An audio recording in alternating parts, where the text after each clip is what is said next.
Assalamualaikum teman-teman semua. Kali ini saya akan menjawab pertanyaan dari Kak Juli. Apa sih yang harus dipikirkan secara masak atau dipikirkan matang-matang sebelum memulai investasi? Kalau misalkan teman-teman punya pertanyaan yang sama, silahkan simak video kali ini. Yang perlu dipikirkan matang-matang itu adalah tujuan keuangannya. Jadi kita perlu menetapkan dulu memang kita investasi mau buat apa. Nah, itu adalah tujuan keuangan. Oh, kita investasi untuk menyiapkan dana darurat biar terkumpul lebih cepat. Oh, kita itu investasi untuk DP rumah atau untuk membangun rumah itu sendiri atau mau beli rumah atau untuk umroh atau haji atau dana pendidikan anak dan lain sebagainya. Jadi ini adalah hal yang paling penting dan perlu ditetapkan terlebih dahulu. Alasan kenapa kita perlu investasi.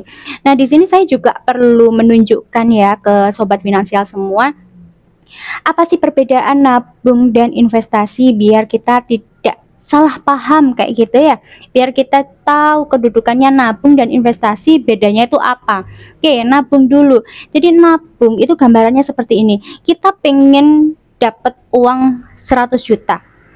Maka kita kumpulkan sampai 100 juta. Sudah, tidak kurang, tidak lebih. Itu adalah menabung. Jadi kita mengumpulkan uang sampai nominal tertentu. Itu adalah kegiatan menabung. Sedangkan investasi adalah kegiatan di mana kita menyisihkan uang dengan harapan uang ini nanti akan bertambah di kemudian hari. Jadi kalau misalkan kita ngumpulkan sampai 100 juta kayak gitu ya, atau mungkin 10 juta lah, kita berharapnya ini enggak cuma 10 juta tapi lebih, jadi 12 juta, 13 juta, 15 juta atau bahkan 20 juta. Itu adalah investasi. Jadi kegiatan dimana kita itu mengharapkan adanya kenaikan dari apa yang kita lakukan tadi. Misalkan sederhananya kalau kita beli emas, itu kan kita berharap nanti ketika dijual saya dapat untung kayak gitu ya.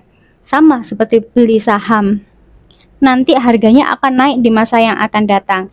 Itu adalah investasi. Jadi kembali lagi, apa yang harus dipikirkan matang-matang sebelum mulai investasi? Yaitu tadi, tujuannya itu apa? Apa yang ingin kita capai dengan hal yang seperti ini tadi? Dengan cara mengharapkan imbal hasil di masa yang akan datang.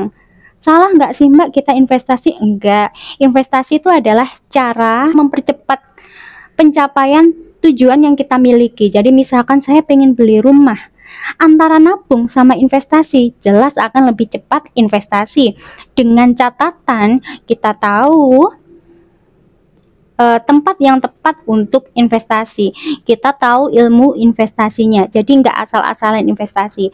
Jadi yang pertama yang harus dipikirkan matang-matang adalah tujuannya terlebih dahulu. Untuk apa kita mau investasi ini? Coba direnungkan ya. Kalau sudah, kita coba kenali diri kita. Profil resiko kita itu apa sih? Kita itu orang yang cari aman atau enggak apa-apa, enggak masalah. Nanti uang saya hilang sekian enggak masalah. Pokoknya saya juga punya potensi untuk mendapatkan imbal hasil yang besar. Nah, masing-masing orang itu berbeda-beda. Dengan profil resiko yang berbeda, maka nanti instrumen investasi yang dipilih dan disarankan itu pasti akan berbeda-beda mengikuti profil resiko ini tadi. Lalu yang dipikirkan juga adalah ini terikat sama tujuan tadi ya, yaitu waktu tercapainya. Emang tujuan kita itu pengen dicapai kapan? Misalkan pengen umroh ya, pengen umroh berapa tahun lagi? Nah, waktu ini yang nanti akan mempengaruhi jenis instrumen investasi yang tepat untuk kita. Atau misalkan kita itu pengen punya dana pendidikan anak 6 tahun lagi. Nah, 6 tahun ini termasuk jangka waktu panjang ya, karena lebih dari 5 tahun. Nah, dengan jangka waktu yang jelas, tujuan keuangan yang jelas, kita bisa lebih mudah memilih investasinya itu di mana. Nah, kalau misalkan jangka panjang pilihannya bisa banyak. Ada saham, kemudian ada reksadana, kemudian bisa emas juga. Tapi kembali lagi ya, yang bisa diambil itu sesuaikan dengan profil resiko kita. Kita termasuk orang yang seperti apa, dan yang paling penting adalah tahu ilmunya. Jadi tahu plus minus ketika kita investasi di tempat itu. Jadi jangan asal-asalan investasi, karena yang namanya investasi itu tadi ya, karena mengharapkan ada imbal hasil, maka pasti akan ada resiko berkurangnya uang. Tinggal resiko ini tuh bisa diminimalkan dengan cara apa? Dengan cara memiliki ilmu terkait investasi tadi. Kalau mau invest emas ya tahu ilmu tentang investasi emas. Mau invest reksadana juga demikian, harus tahu seluk-beluk reksadana apa yang tepat untuk saya pilih dan lain sebagainya.